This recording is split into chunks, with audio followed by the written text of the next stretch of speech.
Hola queridos desocupados, ¿cómo van? Feliz tarde. Aquí son las 5:07 en mi reloj, estoy viendo en el celular.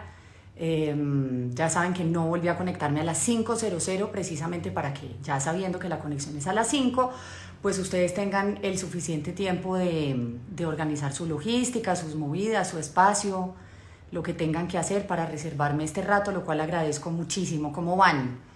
A ver, empiezo a leer lo que están diciendo por ahí. Bueno, ya se están conectando, o sea que nos está funcionando bien. Ahí está Kika Rocha, te mando un abrazo enorme, gracias por estar en mi espacio. Bueno, y tanta gente que está entrando. Muchas gracias a mi compañero Alex Moore también, que lo amo, compañero mío del colegio, es un galerista de arte sensacional en París, talentosísimo, que toda la vida hemos estado juntos en la misma clase, en la misma banca. Así que qué bueno que estés trasnochando desde París. Bueno, y una cantidad de gente, es difícil saludarlos a todos. Está Caro Cruz, que dice aquí estamos, tan bella. Muchas gracias. ¿Quién es más? Bueno, es que esa vaina va subiendo a mil. Yo, perdón, pero no logro ver como con tanta claridad ya. Entonces, bueno, pues muchas gracias, como les digo, por estar acá. Hoy espero que este episodio de Las Karate a la Orden esté interesante. El tema que voy a tocar en el monólogo es Dios. Quiero hacer una pequeña introducción del por qué decidí tocar esta temática. Me ha generado muchísima curiosidad, queridos desocupados, como les digo cariñosamente, a los que están llegando nuevos y no saben que ese es el término que utilizo, me ha generado mucha curiosidad ver la frecuencia y la insistencia con la que la gente me pregunta si creo en Dios. Y si sí, en qué Dios creo o qué religión profeso y demás. No he terminado de entender muy bien el porqué de esa curiosidad sobre esa temática puntual. No lo había querido tocar, luego les voy a decir por qué. Pero hoy como que me llegó y dije, lo voy a hacer. Entonces ese va a ser el tema central del capítulo de hoy, del monólogo, desde mi perspectiva, ¿ok? Pero antes, mientras la gente empieza a llegar y arrancamos con los anuncios parroquiales, que es la primera sección de Las Karate a la Orden, que por cierto hoy va a ser muy breve porque quiero entrar lo más rápidamente posible en el monólogo porque necesitaré tiempo. Quiero hacer como una breve antesala sobre algo que me ha pasado y es la cantidad de mensajes que he recibido porque me contaron que anoche empezó a salir mi personaje de Your Ladies en la repetición de Diomedes. Muchas gracias, me han mandado muchos videos, como que la gente se tomó el tiempo de grabar con sus celulares sobre la pantalla y me ha resultado muy divertido volver a ver eso. Esa novela yo la hice hace, ¿qué? No sé, como unos 4 años y medio, pienso más o menos que la terminé. Y fue un personaje que me lo gocé un montón. Quienes están viendo la novela entenderán lógicamente la razón.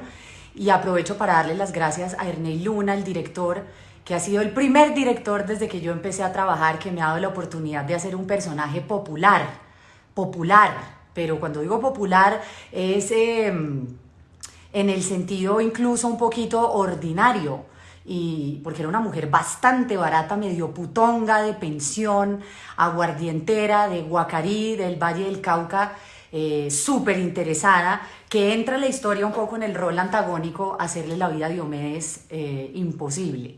Entonces me la gocé.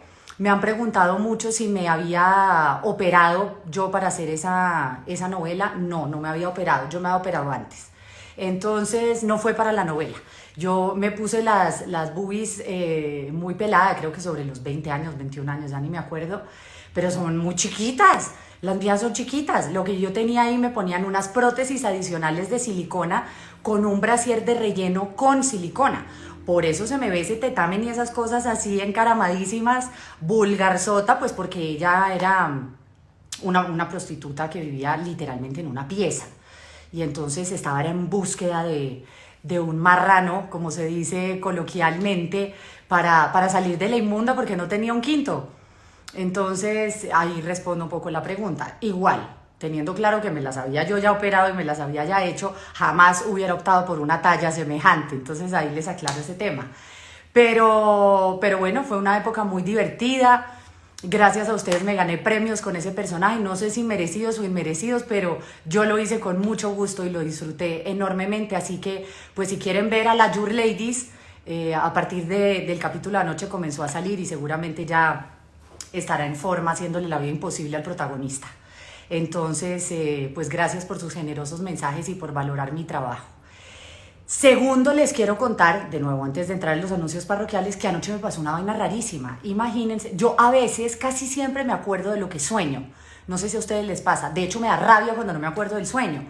Cuando me levanto y digo, ay, pucha, que soñé anoche, como que se me vuela, me frustra un poco, porque me encanta recordar el sueño, así sea en el transcurso del día. Y yo soy de las que entro e investigo porque creo firmemente que el inconsciente, o en este caso el subconsciente, le manda a uno informaciones un poco extrañas. No sé ustedes cómo interpretarán esta porque no he podido llegar al núcleo, pero me soñé que estaba yo en un romance con Diego El Cigala. No sé si saben quién es un cantador español famosísimo además, de flamenco, que viene de toda la escuela de Camarón de la Isla y demás. Y como a mí me gusta tanto el género, entonces lo sigo con frecuencia y me fascina su música y adoro su arte porque es un tipo apasionado y es un loco fabuloso. Yo no sé por qué se me cruzó el Cigala, queridos desocupados, y anoche me soñé que andaba en un romance con ese man. Y entonces imagínense que en el sueño yo caí en la cuenta que el man había quedado viudo, porque efectivamente en la vida real Amparo, su mujer de millones de años y la que empezó con él siendo un nadie, murió relativamente hace poco. Y en el sueño yo sabía que Amparo estaba muerta. Y estábamos como tras bambalinas en un teatro, el man tenía una presentación y estaba súper pasado de tragos. Y entonces yo le decía a Amparo, a la muerta, que por favor entrara y que lo controlara porque ella era la única que lo podía poner en cintura. Y la vieja me miraba con un odio, pero no me hablaba, sino que con la mirada me daba a entender como, ¿qué tal usted, el amante? Y pidiéndome que venga y apacigua a este demente. Entonces yo como que me daba cuenta que ella no me ayudaba a calmar ese toro, y ese man seguía tomando whisky y bailaba, y entonces agarraba con sus manos, hacía todos los movimientos lleno de oro, como siempre está. Y yo era fascinada con él, pues el tipo no se subía al escenario. Y les quiero contar que el sueño se volvió erótico, ay, no, una cosa rarísima. Y entonces ese man me cogí y me hacía un poco de cochinadas en ese sueño. Y yo no sé si estaba pasando del todo contenta o no, porque no fue literalmente un sueño húmedo, pero yo estaba matada con él y me seducía profundamente el Cigala. Y esto sonaba al fondo como una música hawaiana, rarísima. Yo no sé qué viaje era. Yo les juro que anoche no comí pasta con hongos, lo juro. No es un tema de champiñones alucinógenos, no sé en qué película entré, pero me pasó anoche esa vaina con el Cigala. Y entonces hoy, cuando me fui a vestir para sentarme a hablarles a ustedes acá en Las Karate a la Orden, yo, ¿qué me pongo? ¿Qué me pongo? Y entonces me encontré esta camiseta que dice I am with my band, o sea, estoy con mi banda. Y pues sí, yo estoy con mi banda del Cigala, que fue mi novio anoche, tuvimos un gran encuentro, tenemos una relación muy estable, estamos súper bien. Un poco agresivo en el sexo, me pareció un poquito invasivo, como muy brusco al agarrar. Por eso les digo que no tengo clara la sensación del todo si fue apasionante y me encantó o si está un poquito avasallada. El caso es que se me vienen como esos apartes a la cabeza y pues eso fue lo que me pasó. Entonces yo dije, bueno, pues me voy a poner ahí mi camiseta en honor a mi sueño, ni más faltaba. Y entonces pues me mandé esta chaqueta. Por cierto, les advierto y les cuento, la chaqueta es sintética, pues para que ahora no empiecen los de todos estos movimientos extremistas a decir que maté 40 osos a pellizcos, porque pues no pasó. Entonces esto es sintético, tampoco es un peluche, porque pues esa vaina así, esa baratija sí me parece horrible, pero pues es una onda sintética, o sea que aquí no ha habido ningún perjuicio a ningún animal, faltaba más. Entonces, no sé ustedes cómo lo interpreten, no sé si les ha pasado que hayan tenido romances así esporádicos con artistas o con gente relativamente famosa para ustedes o que admiren, pero mi admiración anoche pasó por los vapores del amor y del erotismo. Y estuvo bien, estuvo bien. De hecho, hoy me levanté y entré a YouTube y entonces busqué entrevistas Diego El Cigala. Ay no, yo lo vi en esas entrevistas, me daba oso de mí misma porque yo lo veía y de eso que miraba los videos y yo sentía que pues que de verdad habíamos sido pareja y yo, ay no, tan divino mi novio. Y entonces empecé a oír hoy música del Cigala, que además está sensacional. Quienes no lo han oído se lo súper recomiendo porque es un tipo que además de tener pues su sangre gitana, española, le fascina Latinoamérica y le encantan nuestros ritmos. Entonces ahora como que su última producción fue un homenaje a la salsa que está bestial. Entonces ahí canta canciones de Cheo Feliciano, de Héctor Lavoe, o sea, de los clásicos clásicos, agarró un repertorio, pero es una cosa, y entonces de repente le mete la caja del flamenco y de golpe una guitarra, no de planta, pero hace como muy buenos arreglos conservando, ¿no? Como su arte y su estilo, y está genial. Y si les gustan los boleros, bueno, eso sí, ténganlo de fondo en sus casas porque vale muchísimo la pena. Cuando hizo con Bebo esa versión de Lágrimas Negras, bueno, ese álbum de Lágrimas Negras en aquel entonces en el New York Times fue catalogado como una de las joyas musicales del mundo. Entonces investiguen a Diego El Cigala, no me le vayan a coquetear, queridas desocupadas, ya saben que es mío y que estamos en una relación realmente profunda y honesta en el inconsciente. Entonces, bueno, sabiendo ya que somos los 10.000, nos vamos, como me gusta siempre, ya a abrir los anuncios parroquiales del capítulo de hoy, que como les digo, van a ser muy breves para poder entrar rápidamente en la temática de hoy, que el tema central del monólogo va a ser Dios. Entonces, dos cosas estéticas. Hoy me voy a ir por la estética teniendo en cuenta que el monólogo es de otro color bastante espiritual. Me han preguntado mucho por el agua de rosas, que se las he venido recomendando desde el inicio de la cuarentena. Es esta, para quienes no la han visto. Este es el empaque grande, ya no tengo mucho, y este es el que yo ando con él siempre, pues lo llevo en la cartera. Pues ahora salgo poco, entonces ya ni cartera tengo, pero es muy práctico para viajes, para la cartera durante el día, y lo recargo con el grande. Entonces siempre guardo este pequeño envase para que me pese menos. Esto es de una marca que se llama Mario Badescu. ¿Qué hace esta agua de rosas? Miren, les voy a decir yo cómo la uso. Ojo, no quiero decir que así se deba usar, sino cómo la uso yo. Yo me baño, salgo de la ducha, como yo me baño con agua hirviendo, porque a mí me encanta el agua hirviendo, así para pelar pollos, entonces obviamente la piel sale bastante reseca. Entonces yo le doy una rociada a cara y cuello con el agua de rosas. Eso se lo absorbe muy fácilmente. Hay pieles que pueden sentir de golpe que les queda un poquitico pegachenta. Es normal, se pasa, ¿ok? Pero como la mía es recontra seca, la absorbe muy fácil y casi siempre le doy 2 pasones, repito, en cara y cuello. Luego utilizo, bueno, el suero, la hidratante, el protector solar que es vital, que ayer se los mostré, el que yo utilizo, que es el de Isdin, que es protección 100 con color, que es el que tengo puesto acá porque no uso base ni polvo, sino únicamente el protector solar. Y eso pues me evita el empastele, que no me gusta, y menos en esta época que uno está en la casa. Créanme que he hecho mi mejor esfuerzo para salir dignamente estas tardes porque pues me la paso, ya les dije, como la chimoltrufia durante el día. Y cuando ya termino el protector solar, le vuelvo a dar otro pasón. Me maquillo y cuando termino el maquillaje, vuelvo y le doy otro pasón. Entonces, ¿qué hace? Esto hidrata, nutre la piel, le da muchísimo brillo. A quienes les guste la piel jugosa, a las que les guste mate, por favor no lo utilicen. Quienes son de mi clan, que les gusta la piel jugosa, con brillo, que se vea lozana, esta es la luz en un frasco. Y a lo largo del día, tipo, qué sé yo, como 3, 4 de la tarde, que uno ya va estando como achilado y que no se quiere retocar más el maquillaje, entonces lo llevo en la cartera y vuelvo y le doy, y esto es como meterle un café expreso a la piel porque también la tensa. Yo la recomiendo muchísimo. Esto me lo sugirió a mí hace más o menos unos 2 años, puede ser, una exnovia que tuvo mi hermano, argentina, y pues se lo agradezco muchísimo, tanto a mi hermano que haya terminado como a ella el dato del agua de rosas. Entonces, esto lo venden en Blind. Ya saben que Blind se escribe @blind, con B grande, Blind Stores, o en inglés Blind Stores. Pero les voy a dar un teléfono, anótenlo, ya saben que siempre deben tener con qué coger los datos que les doy al inicio. Es un teléfono fijo, así que si van a llamar de celular, es 031-518-5484. 031-518-5484. Repito, 031-518-5484. Esto, el grande, si no estoy mal, está en el orden de 28.000 pesos. Es un producto bastante económico y la verdad muy barato para el efecto que tiene. Y luego está este empaque que vienen los 3 chiquitos. Esta, que es la del agua de rosas, viene una que es de pepino, que me gusta pero no tanto como esta, y hay otra que es lila, no me acuerdo si es jengibre o qué es, que no me gusta ni sin el olor porque me siento que huelo a almuerzo, me huele como a sushi, pero ahí sí, para los gustos hay. Entonces ubíquense con el agua que más sientan que les hidrate, que más sientan que les tensa la piel, y con el olor que más les guste. Yo no cambio la de rosas, entonces esta, como les digo, como 27.000 pesos, si no estoy mal.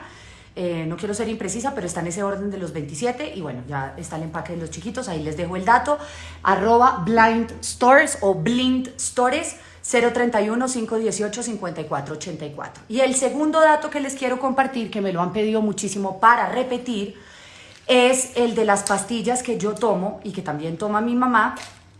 Bueno, ya no tengo tantas, se me está acabando este tarro, que es para la piel, pelo y uñas, que miren lo duras que están. Esto se llama Biosil. El ingrediente principal es ácido ortisilícico. ¿Qué es ese ácido? Yo no tengo ni idea. ¿Para qué les hablo paja? El caso es que esto es un suplemento que regenera el colágeno y la elastina de manera interna. Entonces se toman 2 pastillas al día, una en el día y en lo posible una en la noche, o una en la mañana y una en la tarde. No se tomen las 2 al tiempo porque generan mayor efecto y de forma más efectiva si dejan un poquito un descanso entre un consumo y otro. Esto se lo pueden tomar eternamente, no es un tratamiento de 1 mes o 2 meses determinados, sino que se lo pueden tomar el resto de la vida si quieren. Y a mí me han parecido fantásticas. Yo consumo estas pastillas hace casi 2 años. Las venden en Farmatodo, pero si las quieren conseguir, si están en otras partes, con mucho gusto les comparto dónde lo pueden hacer. Es @biosilco, con B grande, Biosilco. Y el teléfono, que pueden escribir por WhatsApp o llamada y se las mandan a cualquier parte del país, es 310-780-6408. 310-780-6408. 310-780-6408 @biosilco. Se las súper recomiendo. Porque como les digo, trabaja la piel, el pelo y las uñas de adentro hacia afuera. Recuerden que tanto la piel como el pelo y las uñas, como son factores externos, nada ganamos si nos empezamos a poner cualquier cantidad de productos que sean justamente externos, porque eso es como la hoja de un árbol. De nada sirve limpiar la hoja si la hidratación del tronco y la raíz no están funcionando, es exactamente igual. Entonces utilicen todos los productos que quieran hacia afuera, pero hacia adentro apuéstenle a Biosil, que como les digo, pues yo, digamos, no tengo ningún negocio con esto ni nada que ver, simplemente los comparto porque se los dije al principio de la cuarentena y me han tenido un poco seca pidiéndome que comparta el dato. @biosilco 310-780-6408. Me dicen que qué precio tiene. Es que como no lo vendo, no sé, porque a veces lo encuentro como en descuentos en Farmatodo. Entonces cuando están en descuento compro 2, pero no sé si por la página de golpe esté más barato, puede ser en @biosilco. Mejor dicho, échense el pasón, eso les alcanza más o menos, sí, para 1 mes. Y ya de ahí les garantizo que van a quedar matriculadas y pues para los manes también es buenísimo. Entonces aquí, queridos desocupados, ya cancelo los comentarios para que empecemos en el monólogo de hoy, ¿vale? Espérense, yo alisto aquí mis corotos para tener mi orden. Quienes están llegando nuevos al formato, cuando desvío un poquito la mirada es porque tengo mis anotaciones para poder llevar un hilo conductor coherente con base en el monólogo que escribí, porque usualmente a mí se me va la olla porque soy bastante dispersa, entonces me toca como alar la pita de la cometa y ahí de repente como que volver a encajar, pero procuro en la medida de lo posible tener un centro. Entonces es por eso, para que no sientan que estoy ahí como más ida de lo normal. Bueno, entonces mis queridos desocupados, la temática de hoy es Dios. Escogí este tema, como les dije, y lo voy a repetir porque ya saben que en esta función del en vivo la gente entra y sale y van llegando personas nuevas, entonces contextualizo de nuevo. Decidí hacerlo básicamente porque ustedes venían preguntándome desde el comienzo, cayó como algo de polvo, desde el comienzo de la cuarentena, de forma repetitiva y reiterativa, que si yo creía en Dios. Y como leo todos sus mensajes, de hecho cuando yo termino la conexión entro inmediatamente a mis mensajes directos y me gusta ver los comentarios o las preguntas que tienen o alguna sugerencia, siempre estoy atenta. De hecho, gracias por hacerlo.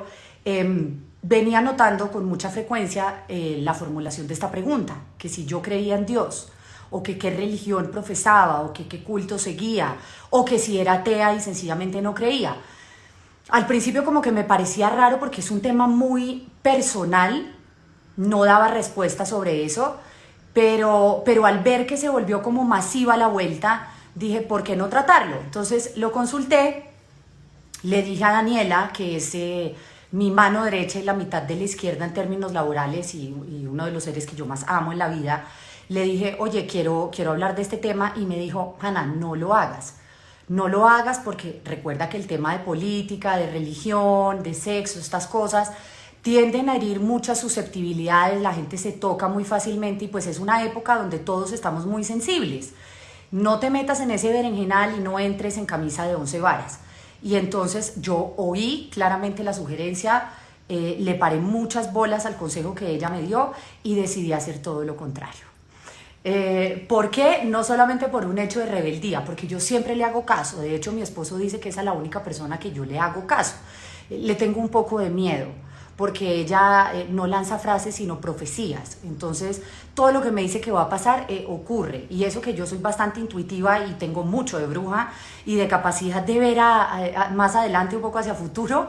Y sí, tengo una percepción bastante aguda, pero ella también es Piscis, entonces yo confío mucho en su criterio porque tiene bien abiertos esos canales. Sin embargo, esto se lo planteé a ella hace un par de meses, o un mes tal vez, para no exagerar. Yo soy muy exagerada y me gusta. Pero hoy, particularmente, no sé por qué se me vino el tema a la cabeza, me quedó rondando en la ducha y dije, a ver, voy a correr el riesgo de hablar de Dios por razones muy elementales.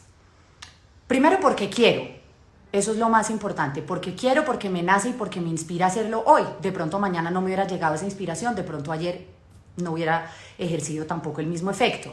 Entonces, en primera instancia, porque quiero. Segundo, porque a mí me parece que no hay temáticas jamás que no se deban tocar. Creo que uno en la vida puede hablar de todo dependiendo cómo se haga.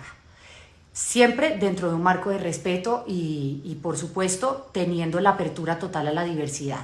Y tercero, porque creo que aquí he venido creando un espacio también gracias a ustedes donde el debate, la conversación siempre ha estado planteado de una manera muy abierta. De hecho, lo que yo más he disfrutado de esta creación genuina de Las Karate a la Orden es que estoy segura que ustedes me han podido empezar a conocer desde un plano mucho más humano y más cercano, ya no como actriz, ya no como presentadora, ya no como el personaje de Las Karate en la función de comedia, sino a título personal, qué pienso, qué siento, qué opino, cómo veo el mundo, cómo percibo la vida, cuáles son mis valores, cuáles son mis principios, qué me mueve, qué me genera curiosidad, ¿cierto? Entonces, justamente ese punto de la curiosidad es lo que a mí me ha llevado a plantearme tantos cuestionamientos sobre Dios y hoy quise genuinamente abrirlos y compartirlos. Entonces, para abrir este monólogo, quiero partir de la base que todo, absolutamente todo lo que yo diga en este espacio es netamente subjetivo, personal e intransferible, ¿ok? Ay, se me olvidó una vaina para complementar el monólogo, esperen. Ay, pucha, yo tenía que tener esto aquí listo. Esperen a ver si lo logro. Esto era importantísimo porque, claro, como tengo esa info en el celular, que es por donde me estoy conectando, tengo que tener un complemento acá. ¿Me dan 10 segundos, porfa? Porque si no me queda coja la explicación. Esperen. Si me está viendo COVID, va a estar feliz. Odia que estas cosas me pasen. ¿Por qué no preparas? ¿Por qué todo es al monedazo? ¿Por qué todo tiene que ser al azar? No sé qué. Entonces yo le digo, pero es que mi musa viene en bus, la mía viene en bus. Entonces se demora. Y cuando llega, pues yo tengo que acatar la vuelta. Ay, puta, espere esto, ¿por qué me está pidiendo una cuenta, marica? Ténganme paciencia. No, yo no quiero ir a Gmail. Yo quiero ir a Safari. Esperen. Ay, no, auxilio, Señor. Ampárame, un momento.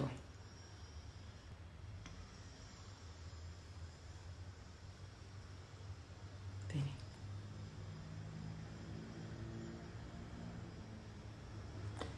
Creo que lo logré. Estoy sudando, esperen. Ya no demoro en quitarme este perro porque estoy sudando un minuto. ¿Qué abra? Ay, puchi, tiene 20% este iPad. Por cierto, muchas gracias a iShop Colombia. Miren, ya le arranqué la calcomanía y no, qué desastre. Por favor, la marca, no confíen en mí. Yo soy imagen de Apple y mira esta vaina. Ay, no. Esperen. Creo que ya lo voy a lograr. Ay, me dio como una cosa aquí. En la panza. Ay, necesito el texto. No me eche esta lora. Esperen, me cociné. Un minuto. Esperen. No, esto de Einstein no me importa. ¡Ay! No, me está sonando el citófono. ¡Ay, hijo de puta, espere! Me esperan que me está sonando el citófono. No se me vayan a ir, esperen, esperen.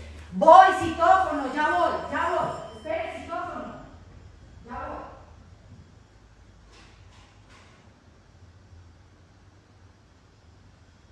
¿Qué hubo?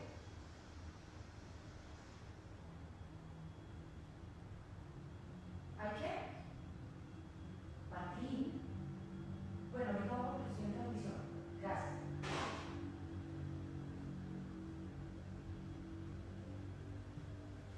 Queridos desocupados, ustedes pueden creer que estas cosas me pasen a mí. Esto no es normal. Me llama el portero y me dice: Pedro, señora Alejandra, que baje por favor, que en el parqueadero de ustedes hay un patín con una luz. Pedro, ¿un patín? Yo no sé patinar, marica. Yo no me monto en una bicicleta desde que tengo 11 años. ¿De qué está hablando? Yo no sé, en el parqueadero de ustedes hay un patín. Esperen. Esperen. Es que van a entender por qué esto es tan importante. Y necesito tenerlo aquí. Ténganme paciencia, por favor, no se me vayan. Ténganme fe. Vamos a hablar de Dios. Tengan fe humana. Vamos a ver si aquí me sale lo que necesito. Ay, me está dando como gastritis del estrés. Esperen. No, esta página no es. Ay, Señor Jesús. Yo juré, se los juro, que lo tenía listo. Pero no lo tenía listo. Vamos a buscarlo acá. Espero que esta sí sea.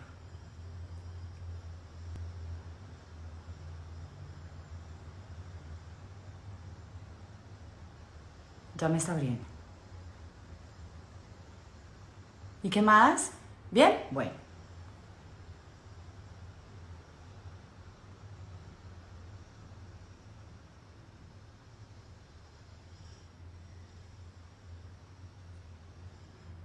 No me sale, necesito un texto. Es que es un texto. ¿Cómo no va a estar? Pero si está en todas las páginas. Espere.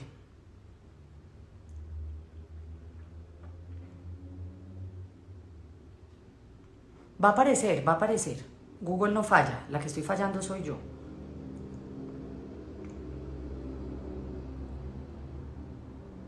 Y ustedes sí no tienen nada que hacer, ¿no? 14.000 personas acá esperando a que uno haga una búsqueda en Google. Me caen tan bien.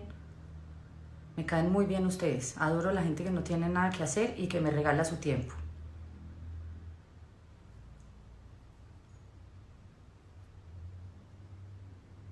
No, yo no puedo creer esto. Yo no puedo creer esto. No me aparece. Leer más.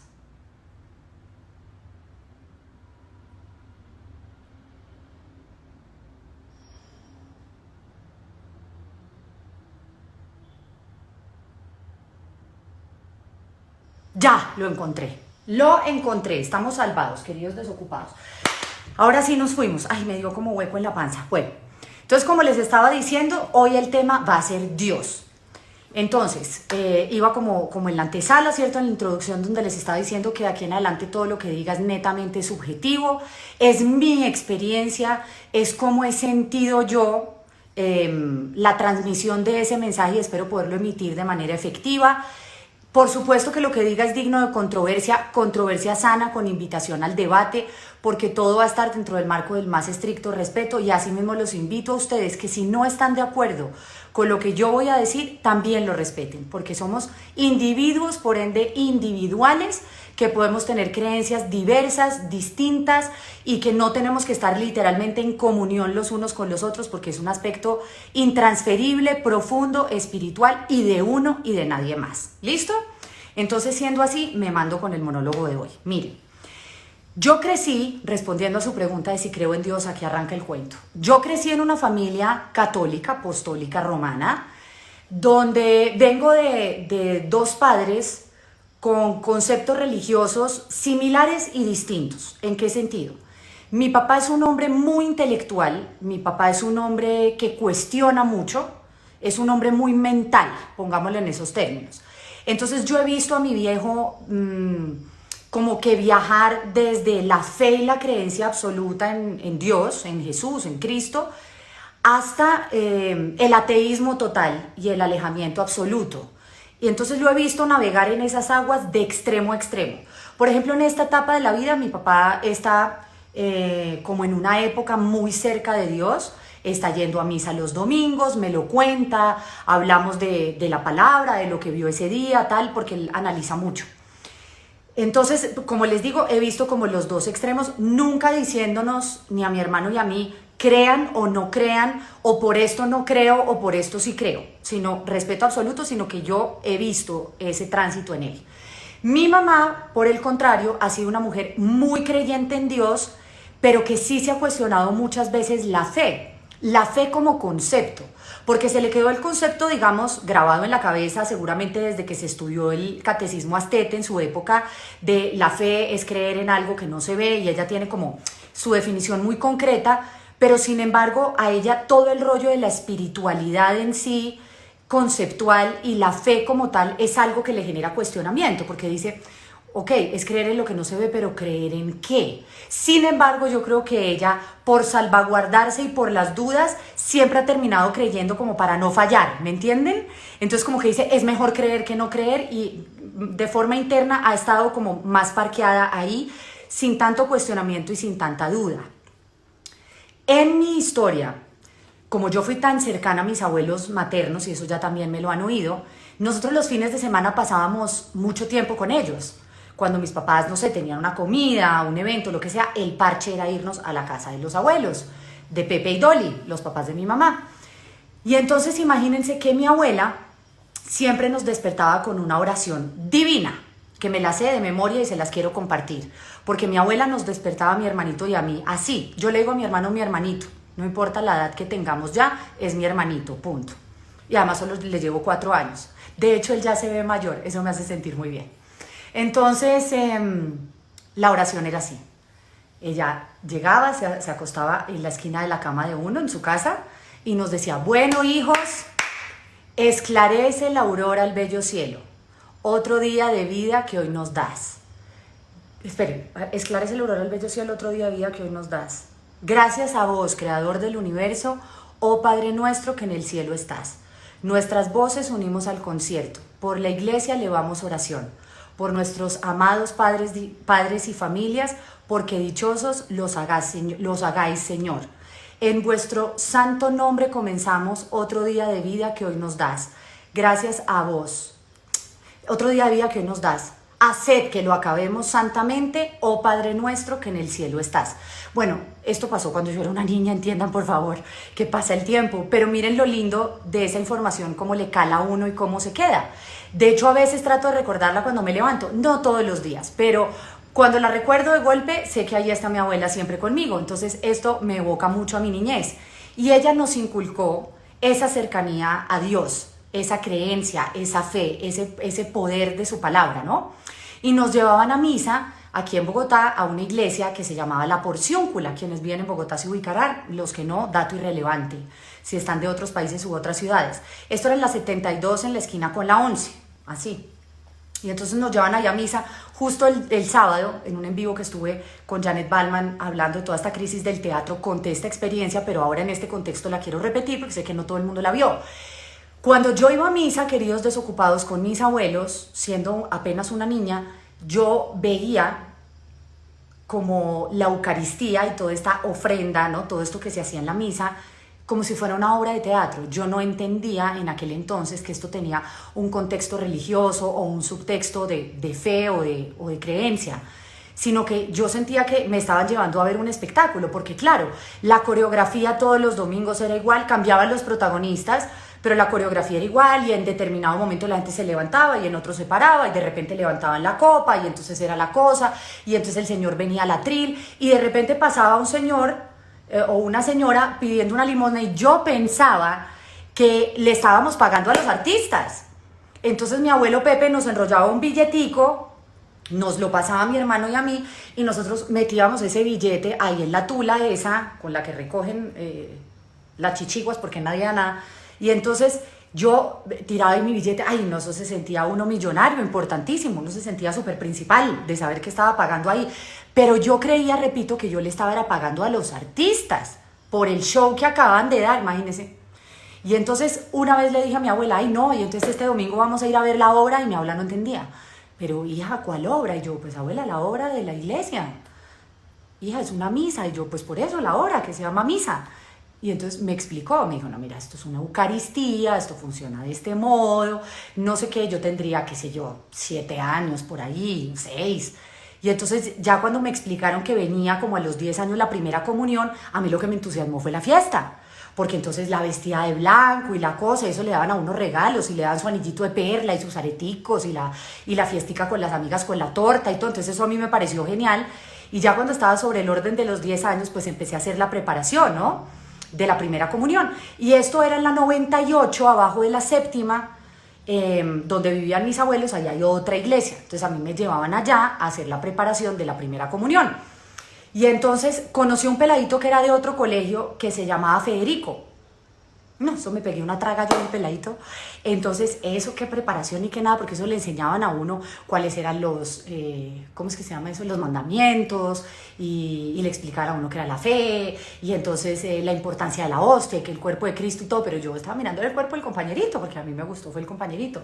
Y entonces, bueno, eso, dos domingos o 2 sábados de preparación, y entonces yo terminaba de besos con el compañerito, imagínense, queridos desocupados, lo caliente desde chiquita.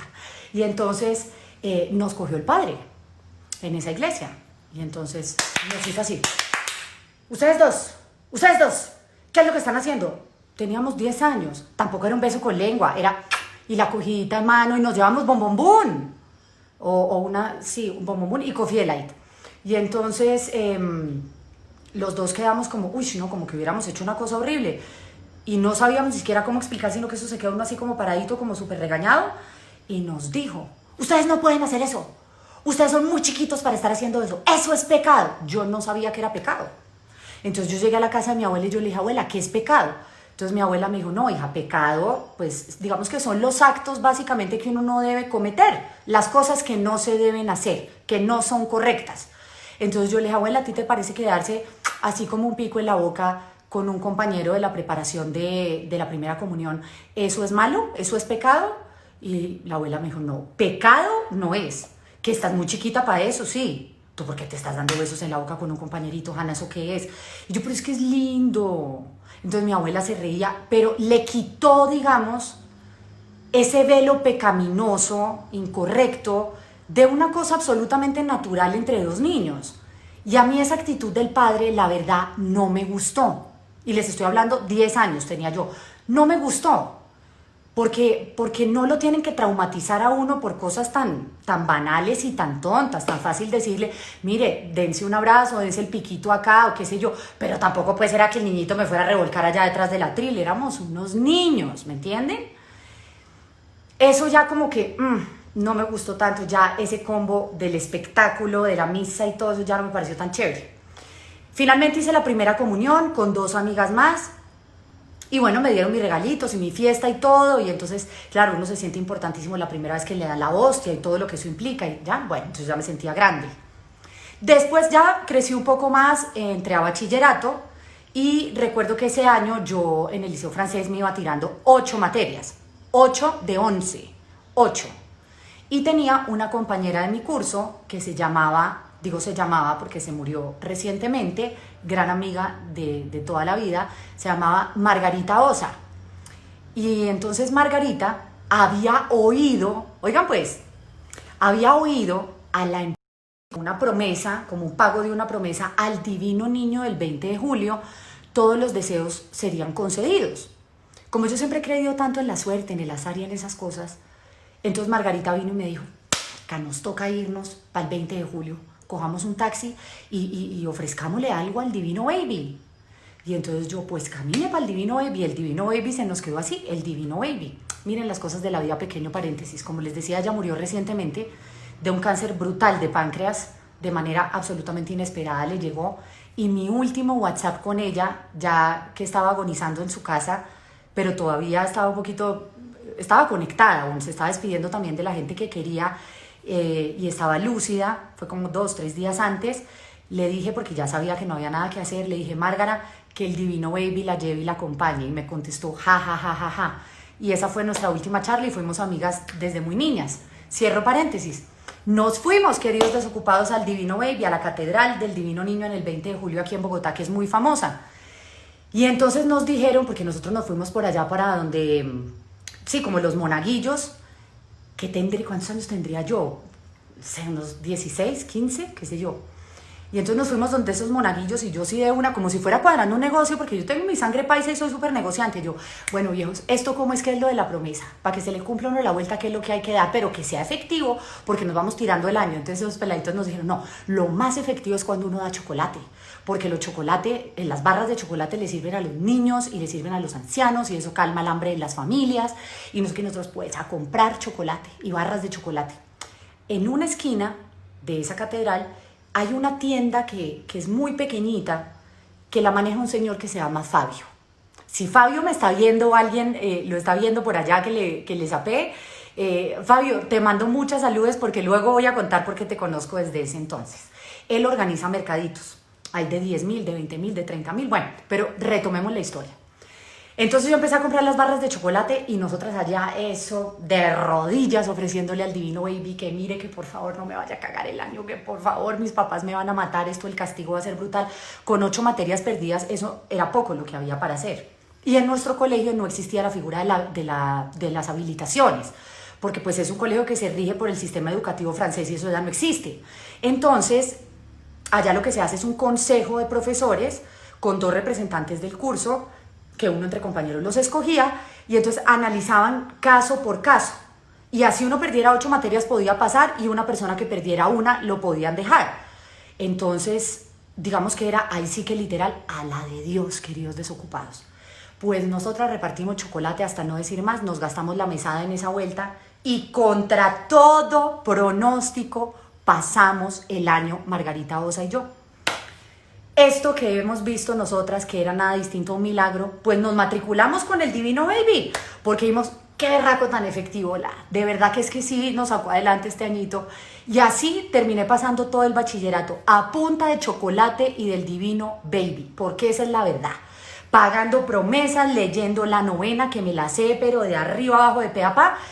Y me volví muy fan del Divino Baby, por eso, porque pues el peladito, ¿pa' qué? Cumplido y todo, nunca me falló. Luego me fui para la universidad, pero como les digo, hasta ese entonces asociaba mucho a Dios con la suerte. Asociaba mucho a Dios, sí, como con ese espíritu benévolo que me sacaba de las dificultades y al que yo recurría cuando tenía algún obstáculo y siempre aliviaba mi camino. Me fui para la universidad y cuando ya estaba estudiando en Boston, pues hay una serie de clases que son electivas. Y cuando yo terminé en el colegio, empecé a cuestionarme mucho la existencia de Dios. Ahí empezaron como mis primeros planteamientos. O sea, si bien es cierto que era el que en teoría me estaba ayudando a pasar los años, yo era muy consciente que lo veía más como un amuleto que como una verdadera creencia. Tenía en el fondo de mi corazón muchas dudas. Y ahí entra a jugar también el colegio de nuevo, me retrocedo un tilín, porque yo vengo de un colegio que es netamente cartesiano, esto ya me lo han oído, es una filosofía cartesiana, o sea, basada en Descartes, que es el cogito ergo sum, que es pienso, luego existo. Entonces ese pienso, luego existo ha sido una invitación para mi vida en todos los sentidos. Yo no me quedo con lo que me dicen, a mí no me gusta tragar entero, a mí me gusta investigar, soy curiosa, tengo una mente inquieta, me gusta mirar las cosas desde distintas ópticas y nunca casarme con ideas fijas. Y como las religiones son tan estáticas, tan pragmáticas, yo no entendía del todo y no me sentía cómoda del todo con eso. Sobre todo porque mi sensación emocional con el catolicismo estaba muy arraigado a esa niñez donde yo veía las películas de Semana Santa y recuerdo que me producían muchísimo pánico. Cuando pasaban esas películas de Jesús, siendo una niña, yo gritaba en las noches, pero eran los alaridos, y recuerdo que tenía que pasarme a dormir a la cama de mis papás y ya no era tan pequeña, pero para mí esas imágenes de ese señor con esa corona de espinas ensangrentado y cómo lo azotaban y mostraban esas escenas, cómo le enterraban esos clavos y cómo le daban sin piedad, uy, a mí esa vaina me traumatizaba y hasta el día de hoy yo esas imágenes no las consumo, así sean películas actuales, porque de verdad me agreden, me hieren, me sientan mal mentalmente, pero desde la niñez me afectaron. Entonces ahí empezaron mis cuestionamientos, yo creo que a gestarse, y ya cuando salí a la universidad con toda esta formación académica, un poco densa también, basada en el cuestionamiento, en las preguntas, en los porqués, creo que todo esto se me acumuló. Entonces yo hablaba mucho con mi papá, con mi mamá la verdad en la vida he hablado poco de religión hasta un tiempo más reciente, pero con mi papá yo sí me abría mucho y yo le decía a mi viejo, pero ¿por qué ese señor lo maltratan tanto? Entonces él me decía, bueno, porque parte de la filosofía de nuestra religión católica es que, pues que él pagó un precio por nuestros pecados, ¿cierto? Entonces yo le decía, pero si el man ya pagó, entonces yo ¿por qué tengo que vivir siempre con la culpa? Si se supone que él ya limpió eso. Entonces no me encajaba del todo esa filosofía dentro del marco de una creencia y me sentí incómoda, queridos desocupados, me sentí incómoda. Y a mí no me gusta creer por creer, a mí no me gusta creer porque me digan que en eso debo creer. A mí me gusta creer cuando yo creo, ¿sí? Cuando mi corazón me lo dice. Y ahí mi corazón no me lo decía. Entonces regreso, me fui a la universidad, llegué a Boston y dentro del marco de mi carrera yo me gradué de periodismo y ciencia política, pero paralelamente hice artes escénicas, tenía chance de poder tomar electivas. Entonces yo tomé religiones porque me llamaba muchísimo la atención.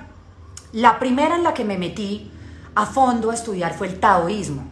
Ojo, no con eso quiero decir que me pasé del catolicismo al taoísmo, no. Siempre hubo como una raíz, pero mi curiosidad me llevó como a investigar y a experimentar otras corrientes. Entonces empecé en el taoísmo con un profesor que estaba casado con una mujer china. Entonces conocía muy bien esa filosofía porque el taoísmo no es nada distinto a una corriente que une al hombre con la naturaleza. Entonces el Tao, digamos como tal, que es un término chino, es un concepto que se entiende como el camino que se refiere a la unión con el universo mismo. Es un Tao que implica un todo.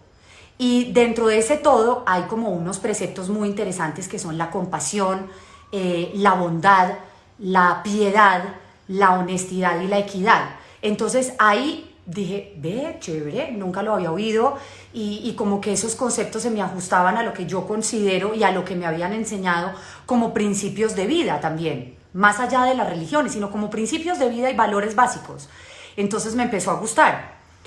El dios del Tao es Lao Tse, que es un chino, por ende era un dios carnal, porque fíjense que en la mayoría pues no son dioses terrenales o en teoría existieron pero nunca han tenido una cara real presente sobre la tierra. En este caso Lao Tse sí la tuvo. Entonces dentro de toda esa exploración y esa conexión que tiene mucho que ver también con la espiritualidad desde otro lugar, como les digo, yo encontré preceptos y conceptos que se me ajustaban de manera cómoda y al taoísmo debo agradecerle algo muy importante en mi vida que fue un cambio radical y fue el gran amor que me despertó por los animales. Yo nunca había tenido mascota en mi casa, jamás, o sea, yo no crecí en una casa ni en un apartamento con animales, ni perro ni gato, nunca, porque mi mamá es una freak de la limpieza y del orden, y entonces nos decía, los perros son para las fincas, los perros no son para los apartamentos, los gatos botan mucho pelo y nunca tuvimos un animal. De hecho, yo le tenía miedo a los animales. Yo no tengo recuerdos de estar tocando un animal, ni de cargarlo, ni nada, porque a mí me daban miedo. Tenía una gran amiga que vivía a la vuelta de mi edificio, que se llamaba Andrea Mutis, y yo me la pasaba parchando con ella, era más grande que yo, entonces yo la veía como un ídolo, y ella tenía un perro que se llamaba Eneas, una hijueputa era bravísimo, eso ladraba por todo, y yo llegaba a esa casa y yo entraba en pánico y yo le decía que por favor escondiera a Eneas porque yo no era capaz de estar en el apartamento si Eneas estaba por ahí rondando. Yo veía un perro en una calle y me atravesaba de cuadra. Y lo mismo me pasaba con los gatos. Lo de los gatos lo he venido manejando como de 3, 4 años para acá, tal vez menos. Pero el amor por los perros y la cercanía con los animales se la debo verdaderamente a ese profesor, al que les digo, a este gringo que estaba casado con una china. Repito, yo vivía en Boston, por ende el tipo era norteamericano. Y me conectó mucho con la naturaleza, porque yo era muy citadina, muy urbana, muy asfalto. Y eso me generó como un canal de sensibilidad muy bello con la naturaleza, con el agua, con las aves, con los sonidos. Me lo despertó. Y eso creo que fue el mensaje más bonito y como la lección aún hoy. Yo cuido las matas, yo les hablo, ustedes saben mi adoración por mi perrita, por los perros de mi mamá, tengo una sección donde ayudo a encontrarle hogar a los perros y gatos abandonados, en adopción, etc. Y eso lo agradezco muchísimo. Y encontré, como les digo, sí, unos ajustes ahí de creencia, pero pues sin embargo la pregunta seguía siendo la misma. ¿Quién es Dios? ¿Quién es Dios? No encontraba la respuesta. Entonces empecé a investigar el Islam. Yo había tenido en mi primera juventud, porque como les digo ahorita estoy en mi segunda, en mi primera juventud había tenido un novio con ancestros musulmanes, islámicos. Entonces, si bien es cierto que él no era musulmán y no lo profesaba, pues estaba muy cerca de esa cultura y la conocí yo como desde los 14 años. Sin embargo, en esta etapa nueva, ya bastante más adulta, empecé a investigarlo también en la universidad y me encontré una religión muy interesante, muy interesante, porque nosotros como occidentales solemos verla como casi que como una secta, ¿no? Y como en los últimos años y con los últimos acontecimientos hemos unido tanto el Islam con terrorismo, con este tipo de cosas, entonces eso nos ha generado también un sesgo bastante fuerte. Pero es una religión muy interesante, es una religión donde siendo monoteísta, como la nuestra, también por supuesto, pues el gran Dios es Alá y su profeta, o sea, pongámoslo en términos de traducción hacia el catolicismo, pues para nosotros está Dios y está Jesús, que es Cristo, para ellos está el gran Alá y su profeta que es Mohammed o Mahoma, que es de donde viene la gran frase, si Mahoma no va a la montaña va a Mahoma. Bueno, un poco surge de ahí. Y empecé a leer el Corán. El Corán es el libro sagrado, es un poco la Biblia de los católicos o la Torá de los judíos. Y empecé a investigar el Corán y en el Corán, que además, digamos, en los países islámicos no tienen del todo marcada una diferencia entre su libro sagrado y la Constitución, sino que termina siendo lo mismo. Dios manda y Dios rige. Y dentro de ese estudio del Islam, entendí también que había una creencia muy potente de un Dios o del nacimiento de ese Dios o de ese Mesías como parte de un milagro, como dentro de la nuestra nos han hecho creer también, que fue concebido por obra y gracia del Espíritu Santo. O sea que María era virgen, como lo dice su mismo título y lo marca su investidura. En el Islam es igual, también el nacimiento de Dios es producto de un milagro, pero es una doctrina también que a mí me conmovió desde su estudio porque tiene 5 preceptos que también me parecieron interesantes. 5 preceptos muy puntuales que son, por ejemplo, la profesión de su fe. Ellos, desde el saludo, si ustedes llegan a hacer una traducción del árabe a nuestra lengua, se darán cuenta que ellos no dicen buenos días, buenas tardes, buenas noches, sino Mohammed te ama. Entonces ellos desde el saludo están haciendo como esa profesión de la fe constantemente y se la recuerdan de forma cotidiana. Ese es como el primer precepto. El segundo es la plegaria como ritual, porque fíjense que en la religión católica nosotros decimos el Padre Nuestro un poco como unos loros, ¿sí? Ellos tienen su plegaria como parte de su cotidianidad diaria. Entonces ellos rezan 5 veces al día. Si ustedes han tenido la posibilidad de ir a un país islámico lo entenderán. A mí me impactó mucho cuando estuve en Marruecos y vi por primera vez eso. Ellos tienen su tapetico, hagan de cuenta un tapetico persa pequeño y no importa dónde estén, si es la hora de su rezo, ellos lo ponen, así sea en un mercado persa, ellos lo ponen y siempre se hincan en dirección a la Meca y hacen su rezo 5 veces al día. Entonces dije, hay una disciplina en el rezo. No es como nosotros que somos más laxos y más flexibles porque nosotros rezamos cuando necesitamos. Rezamos cuando estamos en la mala. Hay gente que tiene pues unas disciplinas más ortodoxas y entonces el rosario o van a misa todos los días o todos los domingos, etcétera. Pero yo siento en términos generales, repito, siento yo que nosotros unimos mucho la religión a la necesidad y el acercamiento a Dios está muy linkeado al obstáculo, porque cuando estamos en la buena se nos olvida con mucha facilidad. En las otras religiones, estén en la buena o en la mala, hay unos dogmas y también hay unas disciplinas muchísimo más afianzadas, que eso también es bonito. Entonces tienen el tercer precepto, que es la caridad. Entonces para ellos la limosna, hay una limosna que es espontánea y una limosna que es obligatoria, que es lo que en otras corrientes, por ejemplo la cristiana, se conoce como el diezmo. La peregrinación a la Meca también, que ellos por lo menos una vez en la vida los musulmanes deben ir a la Meca, y entonces es como, sí, obligatorio, hace parte de la estructura pues de su religión. Y el ayuno dentro del mes de Ramadán. Ramadán es como su gran festividad religiosa, que es como, sí, creo no equivocarme si recuerdo bien, es en el 9º mes del calendario lunar, y por ende ese ayuno va desde que sale la luna hasta que se acuesta. Entonces ellos básicamente cumplen ese ayuno un mes y es una gran festividad religiosa así, llamada el Ramadán. Entonces me gustó el Islam. Fíjense que me quité todo ese velo, ¿no?, del prejuicio que todos tenemos frente a esa religión, y encontré también bases muy sólidas y muy bonitas. Sobre todo me gustó la caridad, el concepto de caridad que tienen. Ellos siempre se ayudan entre sí, son un clan. Y eso es bien interesante como sociedad también. Tan clan son que ellos incluso matan en nombre de Dios, porque dentro de su creencia hay un ordenamiento que puede atravesar esa línea. Por eso uno nunca puede juzgar y decir, es que estos asesinos, es que ellos lo hacen en nombre de Dios. Ellos creen que eso es posible y que es viable. Entonces uno tiene que respetar también esas creencias, porque pueden ser bastante extremistas, pero dentro de su filosofía cabe, porque son ordenamientos de su ser superior. Entonces, bueno, me gustó mucho. Luego yo vine en unas vacaciones acá a Colombia. Mis papás se estaban divorciando para ese entonces. Fue un divorcio, pues, supongo como la mayoría, bastante caótico y difícil. Y mi mamá buscó al padre de la familia, el que me había bautizado a mí, el que los había casado a ellos, el padre al que mi abuela le hablaba todo el tiempo, no sé qué, que era el padre Vélez, ya se murió. Y entonces recuerdo que mi mamá me pidió que la acompañara donde el padre Vélez, porque ella quería hablar con el sacerdote para decirle que se quería divorciar de mi papá. Y en esa conversación, que no fue una confesión, sino una conversación, yo me encontré con un señor que lo único que le decía a mi mamá era, hija, aguante. Usted se casó hasta que la muerte lo separe.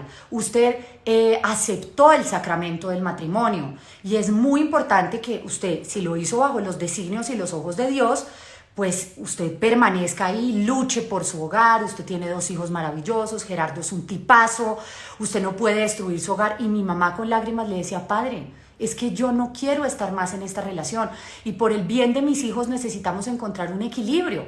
Y en este punto es preferible, me acuerdo que le dijo, que nos salvemos 3 a que nos hundamos 4, porque esto ya no es un ambiente sano. Y él se fue poniendo serio, un poco bravo, y ya se fue en un tono de ordenamiento y de obligatoriedad a decirle a mi mamá que no era correcto entrar en el marco de un divorcio, que eso no estaba bien ante los ojos de Dios. Y yo vi a mi mamá con lágrimas sufrir, sentirse culpable, y yo, para ese entonces que tendría, no sé, 21 años, sí, 21 años, casi 22, yo misma le decía en el carro a mi mamá, a ti nadie te puede decir lo que tienes que hacer. Tú no puedes entrar vieja en este estado porque el padre te dijo que tú no te debes divorciar. Tu relación con mi papá no funciona, es un excelente papá, ha sido un gran esposo, pero ustedes dos como pareja no van más. Mi mamá tenía para ese momento, pues, una unión muy fuerte con su mamá, como yo la tengo con la mía. Éramos un clan de 3 generaciones, abuela, mamá y yo, así. Y a mi mamá le preocupaba mucho que mi abuela, en su religiosidad, sufriera también por la decisión, y yo creo que por eso en gran parte mi vieja no se separó antes de mi papá. Craso error, porque si ustedes hoy le preguntan a mi mamá, Beatriz o Pandemia, ¿de qué te arrepientes en la vida? Siempre les va a responder, a cualquier persona que se lo diga, siempre le va a responder, de no haberme separado antes. No porque hubiera sido un mal hombre, para nada. De hecho, tiene una relación cordial, hemos viajado juntos, reconociendo todas las bondades de mi papá, no necesariamente funcionaban como pareja. Y está bien estar mal, y se vale no funcionar. Pues mi mamá, contra la religión, contra el padre, contra el dolor que le pudiera generar a su mamá, tomó la decisión, nos oyó a mi hermano y a mí, y efectivamente se divorciaron y tienen unas vidas sensacionales, separados, qué maravilla, y aquí nadie se traumatizó. Y seguimos la vida normal. Ah, que nos dio muy duro, claro que nos dio muy duro. Eso no es fácil cuando uno 21 años tiene una familia consolidada y de repente tiene que pensar con quién pasa el 24 y con quién el 31 y llamar a otra casa y ubicarse en otros espacios. Pero qué mejor que uno ver a sus papás felices y qué mejor ejemplo que ver una mujer que se ame, que tenga autoestima y un hombre que se ame y que tenga autoestima suficiente como para decir, no compaginamos, nos amamos hasta este momento, fuimos felices, tenemos unos hijos maravillosos, chao, te cuidas, en lo que te pueda servir aquí estoy. Qué belleza, a mí me parece que no hay nada en el amor que ate más que la libertad, pero la obligatoriedad es agobiante. Entonces mi mamá se quitó ese lastre y retomaron sus vidas. Sin embargo, queridos desocupados, a mí me volvió a quedar la espina de esa vaina de la religión católica. ¿Por qué la culpa? ¿Por qué el sesgo? ¿Por qué el castigo? ¿Por qué la obligatoriedad? Si yo no entiendo a Dios como un ente juzgador. Volvió la pregunta a mi mente. ¿Quién es Dios? ¿Quién es Dios? Ya había pasado por el taoísmo, había pasado por el budismo, había explorado desde mi infancia el catolicismo y seguía sin encontrar la respuesta. Entonces, en medio de todo este caos familiar, claro, uno tiene muchas necesidades espirituales y uno se pega de muchas corrientes y busca tablas de salvación de distintas índoles. Entonces, mi mamá y yo terminamos yendo a un culto cristiano, buscando serenidad ante la adversidad. Fuimos 2 veces. Nos llevó una amiga de mi mamá, fuimos 2 veces y claro, encontramos un ambiente muy distinto al de las misas o el de la religión católica, donde había cánticos, donde había una interpretación distinta de la Biblia. Eso me gustó bastante, donde los textos se leían como lo que son, un libro de metáforas, metáforas.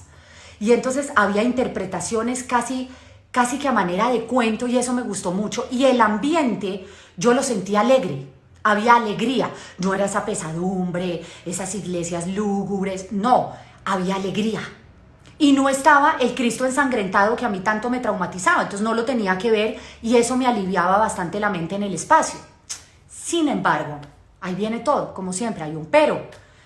Teníamos una gran amiga de mi mamá que, como les digo, fue la que nos llevó a ese culto y un buen día, la tercera vez que íbamos a ir porque nos sentimos cómodas, la verdad, esta amiga de mi mamá que se llamaba Noemí, vino a la casa nuestra llorando a contarle a mi mamá que era amante del pastor y que estaba realmente agobiada y preocupada porque el mismo pastor le decía que no se separara de su marido porque él no iba a dejar a su mujer y tenían una affair, o sea, un romance por ahí encaletado, clandestino, que en teoría iría en contra de todos los conceptos filosóficos de la doctrina cristiana.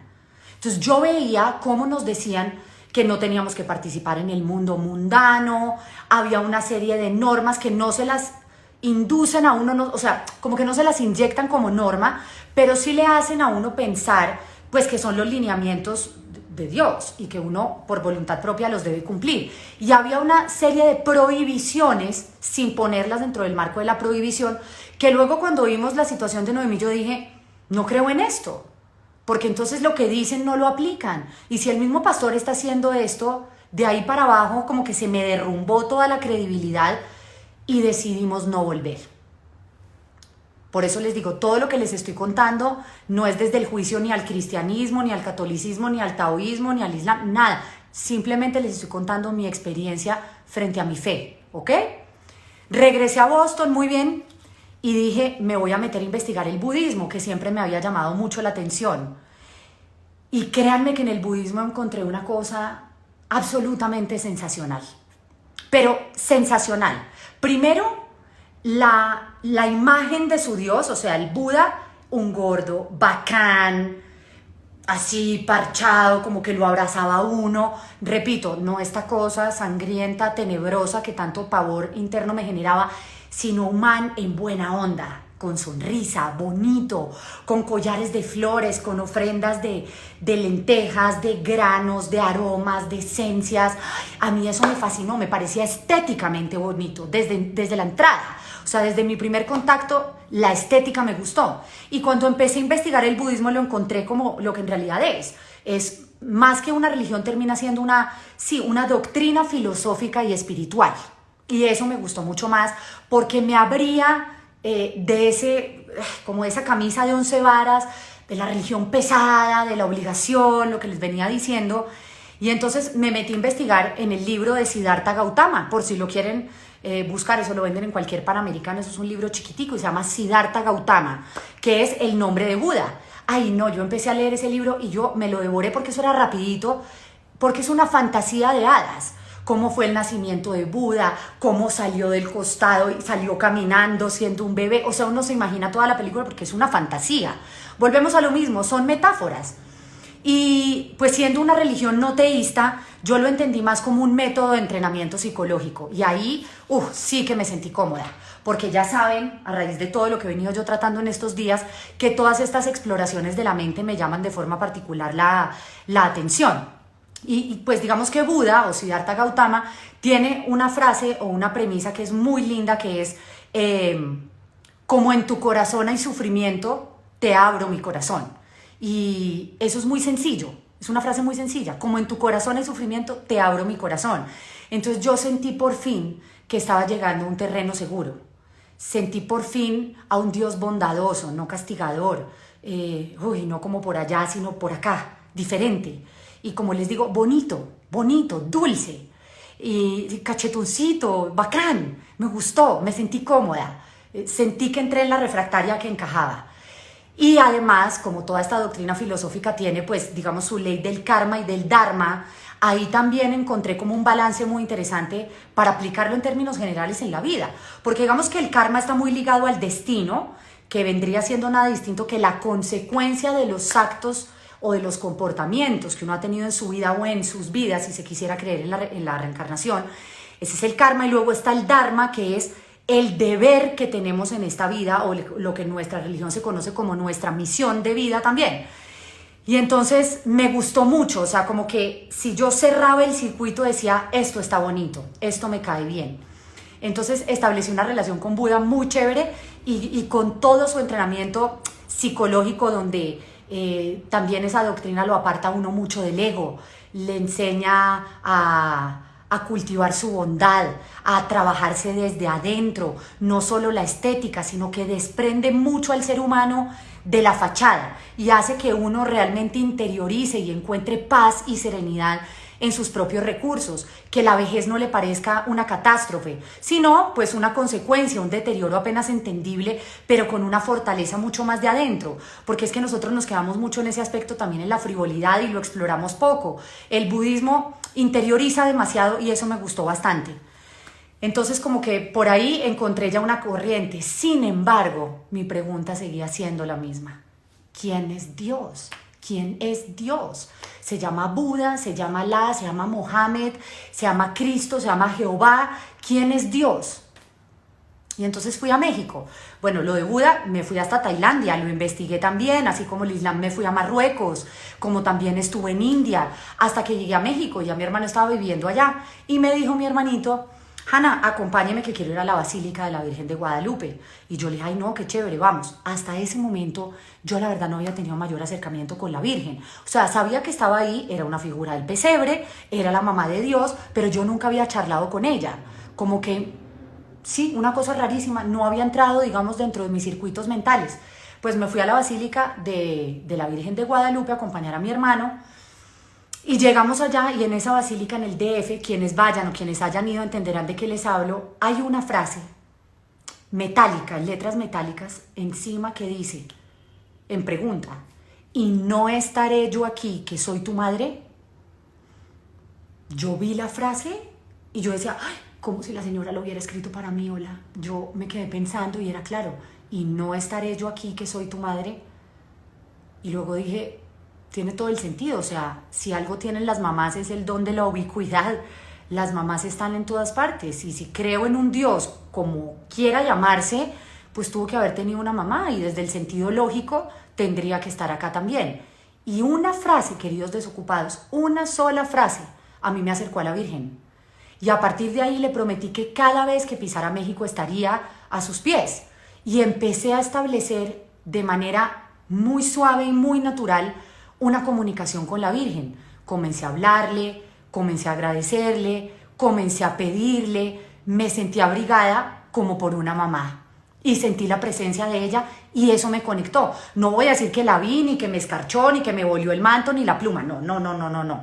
La sentí en mi corazón cercana. ¿Por qué? No sé, pero la sentí cercana. Entonces fui de manera lógica acatando esa cercanía de mi alma y creo mucho en la Virgen. Muchas veces, queridos desocupados, en la vida me he hincado ante Dios. Muchas veces. Muchas veces he suplicado ser escuchada. Muchas veces le he pedido a Dios ayuda porque le he necesitado en momentos tremendamente adversos. He peleado con Dios muchas veces también. No sé si lo he insultado. Es posible que le haya dicho, pero entonces, ¿qué huevo? Sí, es posible, porque yo le hablo así. He peleado con él, le he reclamado porque no me he sentido oída, porque me ha sido indiferente, porque se ha tapado los oídos, porque no me ha tenido en cuenta. Y luego he vuelto a él de nuevo a agradecerle, porque cuando he sentido que no me ha oído, me he dado cuenta que sí me ha escuchado y que la que no estaba oyendo era yo y que tal vez tenía muchas otras cosas que decirme que yo no estaba comprendiendo. Y entonces es un lenguaje silencioso muy potente donde hoy en día, en tanto viaje mental, en tanto cuestionamiento, en tanta duda, en tanta pregunta que he tenido, en tantos ires y venires a través de las religiones, porque sé de lo que les estoy hablando, porque me he tomado el tiempo de adentrarme en las mismas, no me he quedado con lo que me han dicho, puedo decirles que yo creo en un Dios, porque sí creo en Dios, creo en un Dios de amor, creo en un Dios como un ente que no juzga, creo en un Dios que no señala, creo en un Dios permisivo, alcahueta, en el buen sentido. ¿Por qué? Porque si Él me creó, ¿quién más que Él conoce mis debilidades? ¿Quién más que Él conoce mis emociones? ¿Quién más que Él podría guiarme a través de mis errores? O demostrarme o ilustrarme mis aciertos. ¿Quién más que Él entonces? Si esto nos vamos por un sentido lógico, que la lógica en la fe no cabe, pero si le metiéramos una lógica, aquí estaría lo que les estoy diciendo. Si Él me creó, Él responde. Si fuéramos, como les digo, un sentido consecuente entre la acción y la reacción, o el hecho y la consecuencia misma. Si nos vamos desde la filosofía de la creencia y la espiritualidad, yo confío en Él. ¿Cómo se llame? No sé. Si hoy me dicen, pero entonces después de todo lo que dijo, ¿en qué Dios cree? No lo sé. No sé cómo se llama. No sé qué cara tiene. No sé cuál es su cuerpo. No sé qué idioma habla. No sé dónde está. No sé dónde les puedo decir que lo pueden encontrar. Me encantaría decirles a 2 cuadras a la derecha. No tengo ni idea. Solo sé que está. Y sé que está porque lo siento en mi corazón. Cuando estoy bien, cuando estoy mal, cuando lo necesito, cuando le agradezco, cuando le hablo. Yo no rezo. Yo no digo oraciones de memoria. Yo hablo con Él. Converso con Él como estoy hablando con ustedes. Muchas veces me pongo de rodillas como lo hago siempre, siempre, siempre antes de subirme a un escenario. Nunca pido que los teatros estén llenos, solo le pido a Dios que mi mensaje sea efectivo, que a la gente le llegue, que no se me meta una pestaña en un ojo y que no me dé tos. Es lo único que le pido. Nunca le pido plata, ni aforos, ni taquillas. Esas son mis peticiones. Creo en mis muertos como ángeles que me acompañan. Creo en la gente que se fue de este plano terrenal y que aún hoy está a mi lado. Me encomiendo a ellos porque si me quisieron en esta me tienen que querer en la otra. Y si me aguantaron en esta me tendrán que tolerar en la otra porque no les doy descanso. Creo en mis muertos, creo en esas almas que con bondad me pueden guiar o me pueden oír. Creo en eso también. También creo en eso. Pero también creo en la suerte. Creo en el azar. Creo en los aciertos. Creo en estar parada en el momento correcto con la persona correcta. Creo en la comunicación, porque al expresar uno puede encontrar soluciones. Creo en el don de la palabra. Creo en la vida. Creo en las buenas acciones. En eso creo. Y ahí encuentro a Dios. Si hoy me preguntan, ¿dónde está Dios? ¿O qué es? No quién es, sino qué es. Yo les podría decir con total espíritu genuino, para mí Dios es dar. Para mí Dios está en el servicio. En la medida en que yo pueda darle a alguien algo, es porque Él me lo ha dado a mí, porque uno no puede dar lo que no tiene. Y en el dar y en el servicio encuentro el amor de Dios. Es mi interpretación, queridos desocupados. Un buen día, mi tío Luis Carlos, hermano de mi mamá, sabiendo muy de plano y de fondo estos cuestionamientos y estas preguntas que para mí son apenas obvias, porque digo, qué rico uno no quedarse y dar las cosas por sentado, qué rico uno investigar, salir de dudas. No es que me dijeron que tengo que hacer esto y tengo que hacerlo. Yo no tengo que hacer nada. Yo no tengo que hacer nada. Ni morirme, porque eso entra dentro del marco de la condena. Que me toque es otra cosa, pero no es que me tenga que morir, es que ya está impuesto. Cuando uno tiene que hacer algo es porque puede tomar acción, y yo sobre la muerte no puedo tomar acción. Está cantada para mí, para ti, para todos. Entonces yo en esta vida no tengo que hacer nada. Y todo lo que me genere cadena, imposición, obligatoriedad, marco de temor, no me funciona. Yo no le temo a Dios, yo a Dios no le siento miedo, para nada. Ni le temo a un castigo, ni que si cometo un pecado me van a mandar allá a las profundidades del infierno. Ya me hubiera ido en tobogán, pues así, derecho. No creo en eso, no siento temor, para nada. No le tengo miedo a la muerte tampoco. Le tengo miedo a la muerte de la gente que amo por la falta que me van a hacer, pero la mía me produce una profunda curiosidad. Entonces, si no hay temor, hay libertad. Y cuando hay libertad, hay amor. Y ahí yo encuentro a Dios. Porque si yo creo en un Dios castigador, que si yo hago algo mal, me va a latigar y me va a flagelar, pues en realidad yo no estoy siendo honesta, es lo que yo pienso. No estoy siendo honesta ni con mi vida, ni con mis creencias, ni con nada. Pero si yo siento libertad frente a Dios, cualquiera que Él sea, o ella sea, o qué sé yo, o muchos que sean, porque hay monoteístas y politeístas y nadie lo puede juzgar, pero si yo no siento temor, sino confianza, tranquilidad, paz y libertad, yo encuentro amor. Por eso amo a Dios, cualquiera que sea, pero amo a Dios. ¿Que creo que existe? Sí, creo que hay una fuerza muy superior a uno, por supuesto. No fue que nos soplaron y salimos como botellas, no. Tiene que haber una fuerza más poderosa que nosotros. Nosotros como humanos somos agua y energía. Esa energía tiene que haber una superior que la haya creado. Pero como les decía mi tío Luis Carlos, entendiendo mis cuestionamientos, un día me mandó un texto absolutamente hermoso, donde describe el Dios de Spinoza. No sé si ustedes lo han oído. El Dios de Spinoza es una exposición o una tesis filosófica de Baruch Spinoza, que fue un filósofo neerlandés del siglo XVII, muy interesante, por cierto, si lo quieren buscar. Y era el Dios en el que creía Einstein, o Einstein, como le quieran decir. ¿Por qué lo cito? Porque un científico per se no cree en Dios. O sea, para todo hay una explicación, una razón de ser, y no creen en la divinidad, sino en las acciones humanas científicamente comprobables. Y Einstein creía en ese Dios de Spinoza. Entonces mi tío Lucho me mandó ese texto y por eso quería tenerlo preparado para podérselos leer, porque no hay nada más preciso para mí, después de haber dado tantas vueltas mentales y físicas por el mundo y por la vida y por mi fe, que se ajuste más a lo que yo creo. Entonces se los voy a leer para ver si a alguien le llega, más allá, ojo, de que estén de acuerdo o no, como he dicho, absolutamente respetable, pero yo aquí encontré respuestas.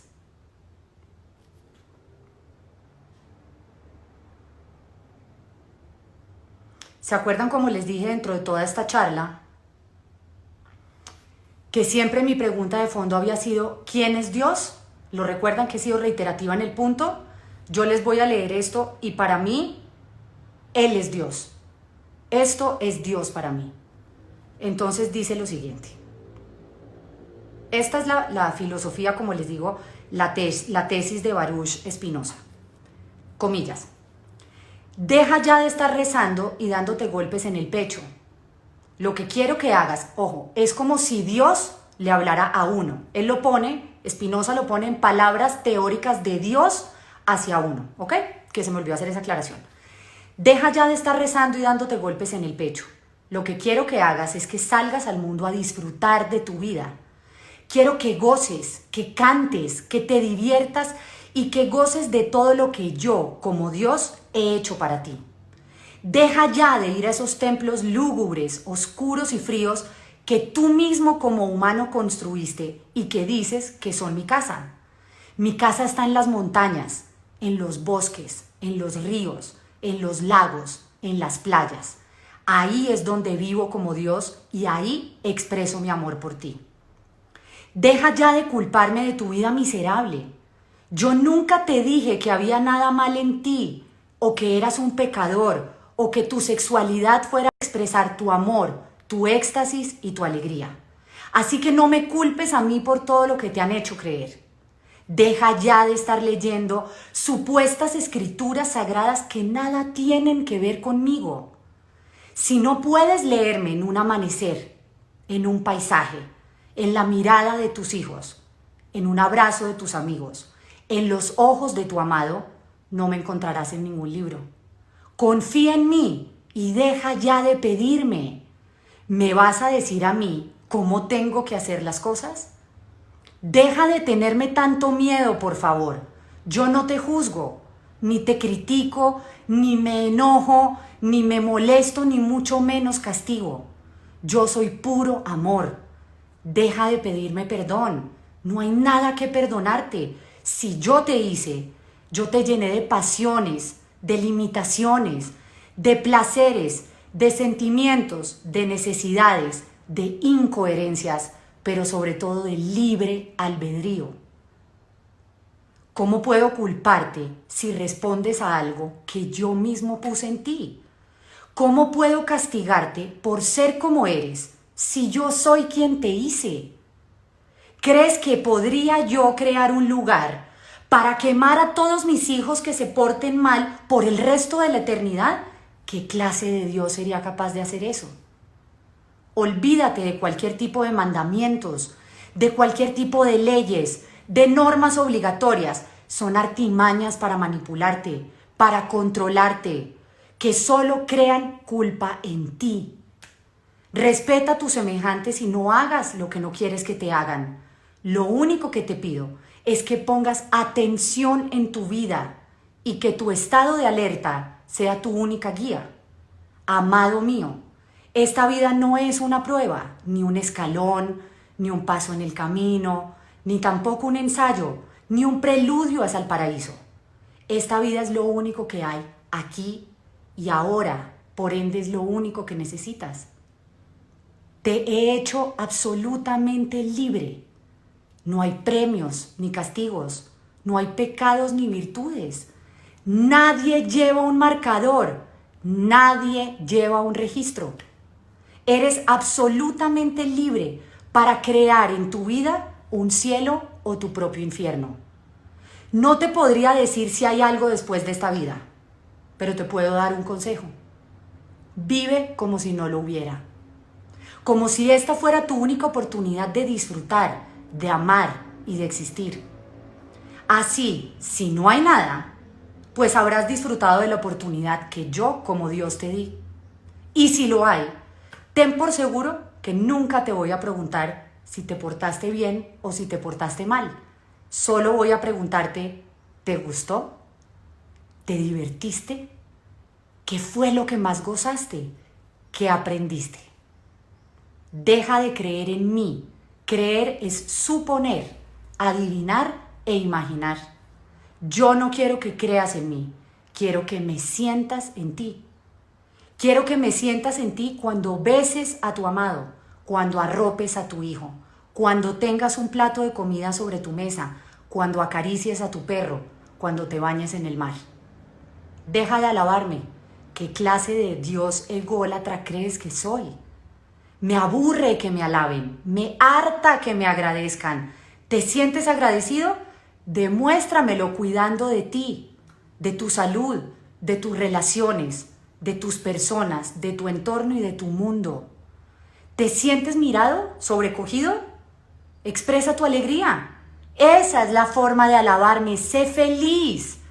Deja de complicarte las cosas. y de repetir como un loro lo que te han enseñado acerca de mí. Lo único seguro es que estás aquí, que estás vivo, que este mundo está lleno de maravillas. ¿Para qué necesitas más milagros? ¿Para qué tantas explicaciones? No me busques afuera que no me encontrarás. Búscame adentro, que ahí estoy, latiendo en ti. Es la definición más precisa y más exacta de lo que yo siento, de lo que yo pienso frente a Dios y de cómo creo en Él. Entonces, si me preguntan ahora cuál es la conclusión de mi monólogo, ¿creo en Dios? No, no creo en Dios. Vivo en Él y sé que Él vive en mí. Y eso es lo que me mueve. Por eso para mí, después de tanta investigación y cuestionamiento, mi única síntesis a manera de moraleja es que la única religión que profeso es ser un buen ser humano. Por eso, dándoles las gracias, les quiero ilustrar la variedad de mis creencias. Tengo una vela de la Virgen de Guadalupe, que pobrecita ya la tengo descabezada, qué pecado. Tengo un rosario heredado de mi suegra y otro de mi abuela. No tengo la menor idea de cómo se reza el rosario. Simplemente lo agarro y como mantra voy contando las pepitas y voy charlando. Cuando siento la necesidad, pero yo siento que son como unas bolitas antiestrés, porque de verdad no tengo la menor idea cómo se hace. Tengo una lámpara de la Virgen de Guadalupe que cuando necesito pedir un favor o darle las gracias, la enchufo para que se alumbre porque también creo en la luz como tal. Pero también tengo un gordito bacán. Pero también está ella. ¿En qué creo? No tengo ni idea. ¿Cómo se llama? No lo sé. Pero les repito mi conclusión. Si me están preguntando, y ese era el cuestionamiento, Azcárate, ¿usted cree en Dios? Hoy les digo con total certeza, de nuevo, no creo en Dios. Vivo en Él y Él vive en mí. Muchas gracias por haberme oído, queridos desocupados. Aquí voy a activar los comentarios. Bien, echémonos agüitas rosas como para hidratar, tanta lora. Muchas gracias por haberme oído, lo valoro un montón y simplemente de corazón espero que mi mensaje entre dentro del marco del absoluto respeto. Espero que así se haya sentido, que no exista el menor esbozo de un juicio para las personas que quieran creer en la religión que quieran, de la manera que quieran, donde encuentren su paz, donde encuentren su serenidad, donde encuentren su fuente de alegría, su fuente de amor. Para mí es eso, es el Dios de Spinoza, no hay nada más. Ahí lo encuentro y veo a Dios, como les decía en otras charlas anteriores, en la salud de mi mamá, en la sanidad mental de mi papá, en la mirada amorosa de mi esposo, en el bienestar de mi hermano, en una nevera llena, en la capacidad de servicio en un espacio como este donde le he podido ayudar a mucha gente, desde los anuncios parroquiales hasta a través de una palabra que es lo que me llena mi corazón. Cuando puedo tirarle la mano a alguien que lo necesite con una palabra, con dinero, con una sugerencia, con una referencia, ahí está para mí. Eso es lo que soy. No sé si sea lo correcto, no sé si sea incorrecto, pero como lo vivo, me gusta, como lo vivo, me complace, me llena, me siento plena, ando fresca por la vida y lo único que sé es que me gusta pasarla bien y ser feliz. Claro, con Dios en el alma, pero ser feliz, nada más, a mi modo y a mi modo de hacerlo, porque es mi vida y la de nadie más. Y no permito que nadie se atraviese a cortarme la alegría. Quiero saber ¿dónde encuentran el texto que leí? Muy fácil, pueden entrar al buscador de Safari, a Google, y buscan el Dios de Spinoza. Spinoza no es como en español Espinosa, sino empieza con S, Spinoza, con Z. Busquen Baruch Spinoza, filósofo del siglo XVII, y lo buscan en Google y ahí van a encontrar el texto. Ahí está completo, esa tesis que me parece absolutamente brillante y condensada. Y como les digo, cuando mi tío Luis Carlos me mandó ese texto, se lo agradecí desde el alma porque me alivió mi corazón, encontré por fin mi respuesta. Y eso me tranquilizó bastante. Se acabaron mis cuestionamientos y encontré paz también ahí y mucho sosiego. Entonces, sí, es el Dios de Spinoza, ahí lo escribieron muy bien. Yo creo que después de lo que les he dicho no hay mucho más que alargar ni aportar. Lo dicho, dicho está, lo que quería transmitirles, transmitido está, y ahí les abrí mi corazón y mi cabeza, es lo que hay. Nos vemos mañana en punto aquí a las 5, en un episodio más de Las Caras de la Orden. Por hoy no es más.